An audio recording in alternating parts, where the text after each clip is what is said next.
10वां अवतार भगवान का चाक्षुष मनवंतर में श्री मत्स्य भगवान के रूप में धारण किया और सप्तऋषियों को लेके औषधियों को लेकर के मनु महाराज की रक्षा मत्स्य अवतार में भगवान ने की। 11वां अवतार भगवान का समुद्र मंथन के समय कच्छप रूप में धारण किया, कच्छप अवतार। 12वां अवतार भगवान का धर्मंतरी भगवान के रूप में हुआ। 13वां अवतार भगवान का मोहिनी भगवान के रूप में धारण किया। 14वां अवतार भगवान का नरसिंह भगवान के रूप में धारण किया अपने भक्त प्रहलाद की रक्षा के लिए। और 15वां अवतार भगवान का ब्राह्मणों पर कृपा करने के लिए वामन भगवान के रूप में भगवान ने धारण किया। 16वां अवतार भगवान ने भगवान परशुराम के रूप में अवतार धारण किया, भगवान परशुराम के रूप में। भगवान परशुराम के अवतार के विषय में लोगों में एक धारणा रहती है। लोग कहते हैं भगवान ने 21 बार क्षत्रियों से विहीन इस धरती को किया है। तो कहते हैं अगर 21 बार क्षत्रियों से विहीन कर दिया तो फिर ये क्षत्रिय कहां से आ गए? मान लो एक बार क्षत्रियों से विहीन कर दिया तो फिर दूसरी बार क्षत्रिय कहां से आए? अभी भी क्षत्रिय हैं, तो ये सब क्षत्रिय कहां से आए? इस शंका का समाधान भागवत में ही दिया हुआ है। भागवत में परशुराम भगवान के अवतार में सूत जी महाराज कहते हैं, अवतारे षोडश में पश्यन् ब्रह्माद्रो नृपान् त्रिसप्तकत्वा कुपितो नेक्षत्रां करोन्महि। अवतारे षोडश में 16वां अवतार भगवान ने लिया। किसको मारा? बोले ब्रह्माद्रोह नृपान। सब क्षत्रियों को नहीं मारा, केवल ब्रह्माद्रोह जो ब्राह्मणों के विरोधी थे उन राजाओं को परशुराम भगवान ने मारा, सबको नहीं मारा। सबको मारते तो महाराज दशरथ भी उसी समय में थे। महाराज जनक जी बड़े शिष्य थे परशुराम जी के, परशुराम जी भी बड़ा आदर करते थे जनक जी का। तो इन क्षत्रियों को क्यों नहीं मारा? क्योंकि ये ब्राह्मण प्रिय थे, इसलिए इनको नहीं मारा। जो ब्राह्मणों के विरोधी थे केवल उन राजाओं का संहार परशुराम भगवान ने किया। 17वां भगवान माता सत्यवती के गर्भ से श्री व्यास नारायण के रूप में धारण किया, व्यास भगवान के रूप में। 18वां अवतार साक्षात मर्यादा पुरुषोत्तम भगवान श्री राघवेंद्र सरकार के रूप में इस संसार को मर्यादा का पाठ पढ़ाने के लिए भगवान ने धारण किया। नरदेवत्वं मापन्नः सूर्यकार्य चिकीर्षया समुद्र निग्रहादीनि चक्रे वीर्यान्यतः परम्। श्रीमद् भागवत में एक बड़े ध्यान देने वाली बात है। जहां जहां सुखदेव जी ने श्री राम जी का स्मरण किया है, वहां वहां सुखदेव जी ने श्री रामेश्वर तीर्थ में जो सेतु बांधा भगवान ने, उसका जरूर स्मरण किया। पूरी भागवत में कहीं भी देख लो आप, जहां राम जी का स्मरण किया है वहां सेतु बंधन की बात जरूर की। यहां भी भगवान बोल रहे हैं समुद्र निग्रहादीनि चक्रे वीर्यान्यतः परम। नवम स्कंद में जब भगवान सुखदेव जी महाराज को राम कथा सुनाई तो एक श्लोक की रामायण का वहां वर्णन किया गया है। पूरी रामायण एक श्लोक में सुखदेव जी ने राजा परीक्षित को सुना दी, एक श्लोक में। कौन सा श्लोक है? बड़ा दिव्य श्लोक है वो। सुखदेव जी कहते हैं, गुरुवर्थे त्यक्ते राज्यम विचरदनुवनम पद्मे पदभ्याम प्रियाया पाणी स्पर्शा क्षमाभ्याम मृजित पथरुजो यो हरीन्द्रानुजाभ्याम वैरूप्या शूर्पणख्या प्रिय विरह रुषा रोपितो भूव्रजम्बा त्रस्ताब्धिर्बद्ध सेतु खलदव दहना कौशलेन्द्रो वतान। श्लोक की रामायण में भी सुखदेव जी ने कहा है अंत में, बद्ध सेतु, सेतु बंधन की बात हर जगह की। लगता है सुखदेव जी महाराज तो साक्षात सर्वज्ञ थे, वो जानते थे कलयुग में कुछ ऐसे अधर्मी होंगे जो राम सेतु के प्रामाणिकता पर प्रश्न चिन्ह उठाएंगे। कई बार समाचारों में सुनने मिलता है, अमुक व्यक्ति ने राम सेतु के बारे में ये कह दिया, अमुक व्यक्ति ने ये कह दिया। तो ऐसे लोगों को सुखदेव जी महाराज जानते थे, तो बार बार कर करके वह बात बार बार उन्होंने की बद्ध सेतु, बद्ध सेतु, सेतु बंधन राम जी ने किया है। जैसे कोई विशेष बात होती है तो हम उस पर बार बार टोका टाकी करते हैं कि ये बात ताकि याद सबको रहे, इसलिए सुखदेव जी ने कहा। इसलिए ही श्रीधरी टीका में श्रीधर जी महाराज ने, जब श्रीधर स्वामी ने श्रीमद् भागवत की जो टीका लिखी है, सबसे प्रसिद्ध टीका श्रीधरी टीका है श्रीमद् भागवत की। यद्यपि श्रीमद् भागवत में 24 अवतारों का वर्णन है, लेकिन प्रधान रूप से कृष्ण लीला है। पूरा दशम स्कंद भगवान श्री कृष्ण के चरित्र का ही वर्णन उसमें किया गया है। आदि श्रीमद् भागवत महापुराण एक तरफ, दशम स्कंद एक तरफ, ऐसा है। लेकिन श्रीधरी टीका जब श्रीधर स्वामी ने लिखी तो उसके पूर्व में श्री भगवान श्री कृष्ण का स्मरण नहीं किया, उन्होंने भगवान रामचंद्र जी का ही स्मरण किया, जो मंगलाचरण में हम भी रोज श्लोक बोलते हैं। ओम नमः परमहंसास्वादित चरण कमल चिन्ह मकरंदाय भक्त जन मानस निवासाय श्री रामचंद्राय। ये श्लोक श्रीधरी टीका का है। तो फिर लोगों ने पूछा कि भाई श्री कृष्ण भगवान का चरित्र आप कह रहे हो, लेकिन राम जी का स्मरण आप पहले कर रहे हो, ऐसा क्यों? तो उसका समाधान संतों ने दिया है। बोले श्रीधर स्वामी जी ने सोचा कि श्रीमद् भागवत महापुराण तो अथाह समुद्र है और मैं इस समुद्र की टीका लिखने जा रहा हूँ, अर्थात इस श्रीमद् भागवत महापुराण के अथाह समुद्र को पार करना है। तो फिर इसको पार करने में कहीं डूब ना जाऊं, इसलिए समुद्र पर पुल बांधने का अभ्यास राम जी को है। इसलिए राम जी का स्मरण किया, ताकि राम जी से कहा कि आप इस श्रीमद् भागवत के समुद्र पर पुल बांध दीजिए, जिससे होकर के हम उसको पार कर सकें। ऐसा संतों ने भाव दिया है। तो राम जी का अवतार 18वें के रूप में हुआ। 19वें अवतार में यहाँ सूत जी महाराज कह रहे हैं 19वां अवतार श्री बलराम जी के रूप में हुआ।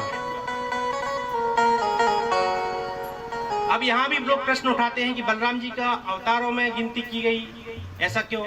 कोई लोग बलराम जी को शेषावतार मानते हैं, लेकिन यहाँ सूत जी महाराज उनको भगवान का ही अवतार बता रहे कि बलराम जी साक्षात भगवान के ही अवतार है। कई संतों ने इसके अलग अलग भाव दिए हैं। हमें जो सबसे प्रिय भाव लगता है वो ये है कि ये वाली कथा कौन सुना रहे हैं? श्री उग्र श्रवा सूत जी सुना रहे।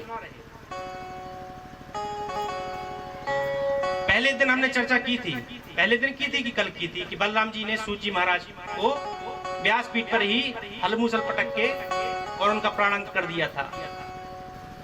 तो उनके पुत्र ये कथा सुना रहे। तो उस उग्रश्रवा सूत जी को बलराम जी के आशीर्वाद से ही इस ज्ञान की प्राप्ति हुई है, और बलराम जी की कृपा से ही उग्रश्रवा को व्यासपीठ पर बिठाया गया है। इसलिए बलराम जी को सूत जी, उग्रश्रवा सूत जी की नजरों में बलराम जी साक्षात भगवान के अवतार हैं। इसलिए सूत जी ने यहाँ बलराम जी को अवतारों की श्रेणी में लिया है। ऐसा समाधान संतों ने दिया है। और 20वें अवतार के रूप में साक्षात पार ब्रह्म परमेश्वर श्री पूर्ण ब्रह्म श्री कृष्णचंद्र जी महाराज का प्राकट्य हुआ। एते चांस कला पुंसः कृष्णस्तु भगवान स्वयं इंद्रारी व्याकुलं लोकं मृडयन्ति युगे युगे। एते चांस कला पुंसा कृष्णस्तु भगवान स्वयं।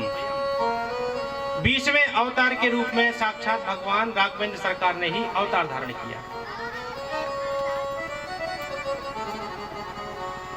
श्री कृष्ण भगवान ने 20वें अवतार के रूप में अवतार धारण किया, पूर्ण ब्रह्म है। फिर 21वां अवतार और 22वां अवतार, 2 अवतार और भगवान के यहाँ पर गिनाए गए हैं। बुद्ध अवतार की चर्चा यहाँ पर की गई है। ऐसा क्यों? केवल 22 अवतार गिनाए गए। 21वें में श्री बुद्ध अवतार और 22वें अवतार में श्री कल्कि भगवान का स्मरण यहाँ किया गया। एक तो इसका समाधान ये है कि अभी आगे चल के 24 अवतारों की चर्चा फिर की जाएगी। कहा ब्रह्मा जी नारद जी को उपदेश जब देते हैं तब 24 अवतारों का वर्णन वहां किया गया है और यहाँ 22 अवतारों का किया गया है। एक तो समाधान ये है कि सूत जी महाराज इतने भाव में भर गए कि 22 अवतारों की ही चर्चा करके आगे बढ़ गए। हंस अवतार यज्ञ अवतार की चर्चा यहाँ नहीं की गई है। और आगे जब ब्रह्मा जी उपदेश नारद जी को देंगे तो वहां भी थोड़ी कमी है, वहां 23 अवतारों की चर्चा की गई है, वहां भी पूरे 24 अवतार नहीं गिनाए गए। तो वहां का क्या समाधान है? 23 अवतार क्यों गिनाए गए? वहां नारद जी को छोड़ दिया, नारद जी को अवतारों की श्रृंखला में नहीं लिया। उसका समाधान क्या है? बोले ब्रह्मा जी नारद जी को उपदेश दे रहे हैं। नारद जी कौन है? नारद जी ब्रह्मा जी के पुत्र हैं। एक पिता अपने पुत्र को उपदेश दे रहा, तो भले ही पुत्र भगवान का अवतार हो, लेकिन पिता सावधान रहता है। पिता और गुरु को बड़ा सावधान होना चाहिए कि शिष्य और पुत्र के सामने उसकी प्रशंसा नहीं करनी चाहिए। ऐसा शास्त्रों में वर्णन है। प्रशंसा करनी हो पीठ पीछे करो, सामने तो हमेशा डांट ही लगानी चाहिए, चाहे शिष्य हो चाहे पुत्र हो, और पीठ पीछे हमेशा उसकी प्रशंसा ही करनी चाहिए। तो यह नारद जी के लिए उनके पिताजी श्री ब्रह्मा जी उपदेश दे रहे, इसलिए ब्रह्मा जी ने नारद जी को छोड़ दिया। अगर कह देते नारद तुम भी भगवान के अवतार हो, तो कहीं ऐसा ना हो कि नारद जी अभिमान में भर जाए, अरे हम तो भगवान हैं। इसलिए नारद जी को अवतारों की श्रृंखला में नहीं लिया, केवल 23 अवतारों की चर्चा वहां की गई है। इस प्रकार से 24 अवतारों का वर्णन श्री सूत जी महाराज ने शौनकादिक ऋषियों के प्रति किया। आगे वेदव्यास जी का वर्णन करते हैं। वेदव्यास जी का प्राकट्य कैसे हुआ, श्रीमद् भागवत महापुराण की कथा कैसे लिखी गई। तब कहते हैं श्री पाराशर मुनि और माता सत्यवती के गर्भ से श्री वेदव्यास भगवान का प्राकट्य हुआ सरस्वती नदी के तट पर।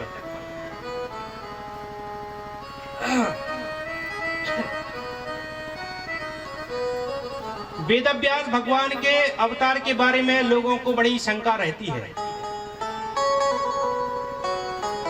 कि माता सत्यवती और पाराशर जी के द्वारा पुत्र की उत्पत्ति हुई, और कई लोग उनके बारे में अनर्गल बातें करते हैं वेदव्यास जी के बारे में, क्योंकि जिस समय वेदव्यास जी का प्राकट्य हुआ था उस समय सत्यवती जी का विवाह नहीं हुआ था। विवाह के पूर्व ही वेदव्यास जी का प्राकट्य हो चुका था। महाभारत में बड़े विस्तार से इस प्रसंग का वर्णन है। जैसे सामान्य स्त्री पुरुष के द्वारा पुत्र का जन्म होता है, वैसे लोग इनमें कल्पना करते हैं, लेकिन ऐसा नहीं है। महाभारत में बड़े स्पष्ट रूप से वर्णन किया गया है कि पाराशर मुनि और माता सत्यवती जब मिले एक नौका में, तब पाराशर जी मुनि बड़े दिव्य थे, त्रिकालज्ञ थे। उन्होंने देखा कि इस कन्या के गर्भ से साक्षात ब्रह्म का प्राकट्य होने वाला है, क्योंकि वेदव्यास भगवान साक्षात भगवान के अवतार हैं। तो पाराशर मुनि ने अपनी एक उंगली का स्पर्श नाभि से करवाया, माता सत्यवती की नाभि से, और उसी से ही पाराशर जी का अंश गर्भ में प्रतिष्ठित हो गया, उंगली से, उंगली का स्पर्श करवाने से। और वरदान दिया कि पुत्र के जन्म होने के बाद भी तुम्हारा कन्यत्व नष्ट नहीं होगा, आप कन्या की कन्या ही रहेंगी। तो भगवान का प्राकट्य हुआ है, इसमें सामान्य स्त्री पुरुष की कल्पना नहीं करनी चाहिए। साक्षात वेदव्यास भगवान के अवतार है। वेदव्यास भगवान का प्राकट्य हुआ और अवतार लेते ही भगवान सरस्वती नदी के तट पर चले गए, आश्रम बनाकर रहने लगे। जग के कल्याण के लिए भगवान ने अनेकों कार्य किए। एक वेद के ही 4 भाग कर दिए, 4 वेदों के रूप में पृथक पृथक कर दिया। 17 पुराणों की रचना कर दी, शास्त्रों की रचना कर दी। सोचा स्त्रियों और चतुर्थ वर्ण के लोगों का कल्याण कैसे होगा, तो उनके लिए पंचम वेद महाभारत की रचना की। महाभारत महाराज इतना विस्तृत है, कहा जाता है जो महाभारत में नहीं है वो कहीं नहीं है। जो प्रसंग महाभारत में नहीं आया समझना चाहिए वो कहीं नहीं आया, इतना विस्तार है। 1.25 लाख मंत्र है महाभारत में, 1.25 लाख। जब महाभारत की रचना वेदव्यास जी ने की तो गणेश जी को बुलाया। गणेश जी से कहा महाराज हम बोलेंगे आप लिखना। गणेश जी बोले लिख तो देंगे लेकिन हमारी भी शर्त है। बोले क्या? बोले आपकी बोलने की जो धारा है वो खंडित नहीं होनी चाहिए, हमारी कलम रुकनी नहीं चाहिए, तब तो हम लिखेंगे, और कलम रुक गई तो फिर हम नहीं लिखेंगे। वेदव्यास जी बोले ठीक है कोई बात नहीं। वेदव्यास जी बोलते जा रहे, गणेश जी लिखते जा रहे। अब वेदव्यास जी जब बोलते बोलते थक जाते तो बीच में कोई एक ऐसा कूट श्लोक बोल देते कि जो सुनने से तो अर्थ उसका अलग लगता लेकिन वास्तविक अर्थ कुछ और होता। ये कहलाते कूट श्लोक। तो गणेश जी भी सोच में पड़ जाते कुछ देर के लिए कि वो ये क्या बोल रहे वेदव्यास जी। जब तक गणेश जी सोचते तब तक वेदव्यास जी थोड़ा विश्राम कर लेते। उसके बाद में वेदव्यास जी अर्थ बताते कि महाराज इस श्लोक का ऐसा ऐसा अर्थ है। अच्छा हाँ चलो आगे बोलो।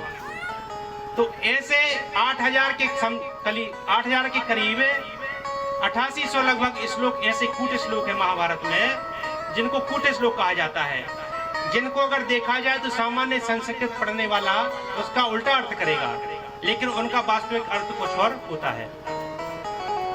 तो ऐसे महाभारत की भी रचना की। लेकिन सब कुछ करने के बाद वेदव्यास जी के मन में कुछ अधूरा अधूरा लगता। उन्हें लगता कि हमने कुछ कर तो दिया लेकिन अभी मन को शांति नहीं है, संतोष नहीं है। ऐसा लगता है कुछ बाकी रह गया है।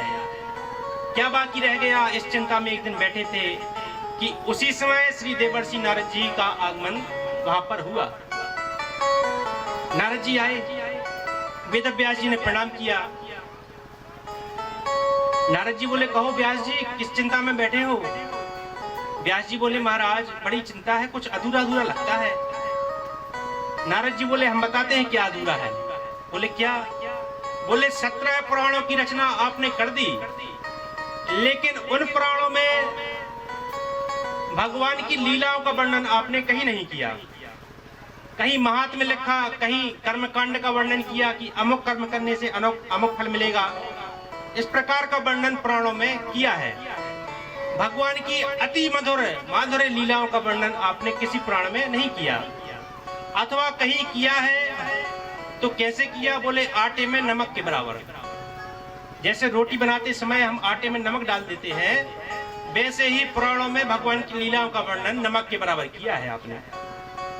बस यही अधूरापन है। बोले आप एक बार भगवान की मधुर मधुर लीलाओं का वर्णन कीजिए और एक ग्रंथ का निर्माण कीजिए, उसके बाद आपको पूर्ण हो जाएगा, कुछ अधूरा नहीं लगेगा। अच्छा महाराज तो कैसे करें? लीलाओं का क्या फल मिलता है? तब नारद जी ने अपने पूर्व जन्म की कथा सुनाई। नारद जी कहते कि पूर्व जन्म में मैं एक दासी पुत्र था। मेरी माता दूसरों के घर में बर्तन मांजती, उनके लिए भोजन बनाती, दूसरों के घर में मजदूरी करती। मैं बहुत छोटा था। एक दिन हमारे गांव में कुछ संत आए। संतों का आगमन हुआ। हमारी माता वहां कार्य करने जाने लगी, वही मैं भी चला गया। संतों में सत्संग होता तो वहीं बैठकर मैं चौथ प्रेम से सुनता। संतों की पत्तल में जो शीत प्रसाद बच जाता उसको ही मैं पाता। इस प्रकार से संतों की सेवा करता। एक दिन संतों का चातुर्मास पूर्ण हुआ, संत भगवान जाने लगे तो मैं भी उनके पीछे पीछे चल पड़ा। संतों ने कहा, बेटा तुम कहाँ आ रहे हो? मैंने कहा, महाराज आप हमें साथ में ले चलिए। क्यों? बोले, आपकी बातें सुनकर हमें बड़ा आनंद आता है, सत्संग में मुझे आनंद आने लगा। तब संतों ने कहा, बेटा अभी तुम्हारा समय नहीं है, तुम्हारी माता अकेली है, माता पिता की सेवा से बढ़कर कोई और कार्य नहीं है, अतः तुम जाओ अपनी माता की सेवा करो। जब तुम्हारी माता का शरीर पूरा हो जाए तब फिर तुम हमारे पास आ जाना और भजन में लग जाना। लौटा दिया। नारद जी कहते, मुझे बड़ा दिव्य वासुदेव गायत्री का मंत्र उन्होंने दिया। वासुदेव गायत्री क्या है? भागवत में उसका वर्णन आया है। ओम नमो भगवते तुभ्यं वासुदेवाय धीमहि प्रद्युम्नायानुरुद्धाय नमः संकर्षणाय च। इस मंत्र का उपदेश नारद जी को प्राप्त हुआ और नारद जी ने यही मंत्र जपना चालू कर दिया। अब बोले, मेरा मन तो जंगल में जाकर भजन करने को करता, लेकिन मेरी माता इस बात से चिंतित रहती। तब बोले, मन में ऐसा भाव कभी कभी आता कि हमारी माता का शरीर जल्दी पूरा हो जाए ताकि हम मुक्त हो जाएं। और एक दिन भगवान की कृपा हुई, इनकी माता गौशाला में गौ माता का दूध दोहने गई। एक सर्प के ऊपर पैर पड़ गया और सर्प दंशन से माता की मृत्यु हो गई। तब नारद जी को थोड़ा बहुत दुख भी हुआ और मन में प्रसन्नता भी हुई कि चलो माता जी का शरीर पूरा हो गया, बंधन से हम मुक्त हो गए, अब बड़े प्रेम से भजन करेंगे। और नारद जी भजन करने के लिए पहुंच गए। कई वर्षों तक नारद जी ने भजन किया। भजन करते करते एक दिन भगवान का साक्षात्कार नारद जी को हो गया। बोले, कैसे हुआ? बोले, नीला नीला प्रकाश नेत्रों के सामने छा गया और उसी प्रकाश के बीच में मंद मंद मुस्कुराता हुआ एक बालक का दर्शन मुझे हुआ। श्याम सुंदर का साक्षात प्रत्यक्षकार नारद जी को हो गया। नारद जी ने दौड़ करके चरण पकड़ना चाहे, लेकिन उतने में छवि अंतर्ध्यान हो गई और आकाशवाणी हुई कि नारद, इस जन्म में केवल इतनी ही कृपा तुम्हारे ऊपर होनी थी, सो हो गई। अब निरंतर भगवान का भजन करते रहो, अब अगले जन्म में तुम्हें महान पद प्राप्त होगा। नारद जी कहते हैं, उसी के प्रभाव से भजन करते करते पूरा शरीर हुआ। अगला पुत्र नारद जी को ब्रह्मा जी के पुत्र के रूप में प्राप्त हुआ। यह है भजन का प्रभाव। दासी पुत्र से सीधे ब्रह्म पुत्र बन गए नारद जी, केवल भजन के प्रभाव से, भगवान के नाम के प्रभाव से, नाम संकीर्तन के प्रभाव से। नाम संकीर्तन का बड़ा महत्व है। ब्रह्मा जी के पुत्र बन गए। एक दिन भगवान की लीला गा रहे थे, तब भगवान ने नारद जी को बीना प्रदान कर दी कि लो, खाली भगवान का भजन करते हो ठीक नहीं, बजाने के लिए कुछ होना चाहिए। इसलिए देव दत्ता मिमाम बीड़ाम, भगवान ने ही साक्षात बीड़ा भगवान नारद जी को प्रदान की। तो नारद जी ने अपनी कथा सुनाने के साथ साथ पूरी श्रीमद् भागवत महापुराण की कथा वेद व्यास जी को श्रवण कराई। अब देखिए, ध्यान देने योग्य बात है।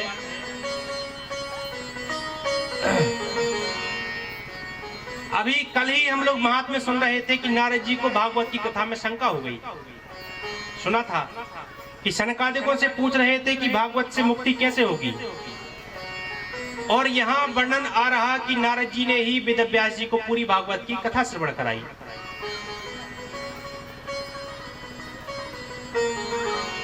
तो किसी भी चरित्र में हमें शंका नहीं करनी चाहिए। यह सब भगवान के चरित्र हम लोगों को प्रेरणा देने के लिए होते हैं। नारद जी को कोई शंका नहीं थी, लेकिन शंका का उन्होंने अभिनय किया। अभिनय कैसे किया? ताकि हम लोग उससे प्रेरणा ले सकें। अगर नारद जी को शंका होती तो फिर यहाँ नारद जी उपदेश क्यों देते?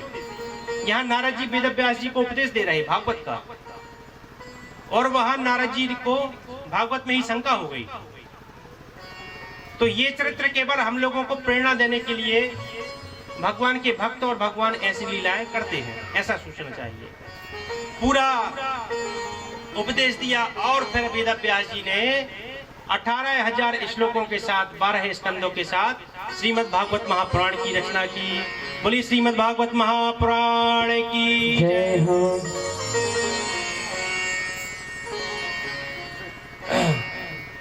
भागवत महापुराण की रचना हुई। आइए हम लोग भी 2 मिनट हरिनाम संकीर्तन करें, उसके पश्चात आगे की कथा को श्रवण करेंगे। बोली वृंदावन बिहारी लाल की जय।